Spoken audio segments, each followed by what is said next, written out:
তাহলে তো এটা চলমান হইল না।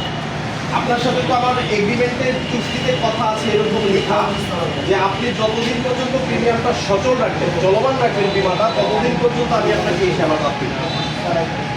এখন আমরা অনেক সময় কি করি, আমরা 1 বছর দিয়ে 15 বছর আর দিই না, তাহলে কিন্তু আমার বিমাটা কি হয়ে যায়, লেপস হয়ে যায়, থেমে যায়। তাহলে আমার এখানে প্রথম কন্ডিশনটা হলো যে আপনাকে মিনিমাম বিমাটাকে 3 ইয়ার্স চালাতে হবে। কয় বছর? 3 ইয়ার্স। 3 ইয়ার্স। এখন আপনি 1 বছর চালিয়েছেন, 1 বছর পরে আপনি দ্বিতীয় বছর আর প্রিমিয়ামটা জমা করেন। এক্সকিউজ মি, হ্যালো, আপনি 1 বছর চালিয়েছেন, 1 বছর চালিয়ে দ্বিতীয় বছরের প্রিমিয়ামের ডেট এসছে, তখন আর আপনি প্রিমিয়ামটা দিচ্ছেন না। এখন আপনাকে কোম্পানি বলেছে যে 31 ডেজ, পরবর্তী 31 দিন পর্যন্ত আপনি টাইম পাবেন। ধরেন আজকে মাসের 17 তারিখ, আজকে আপনি একটা বিমা নিলেন 1 বছর মেয়াদে, তাহলে 2025 সালের জানুয়ারি মাসের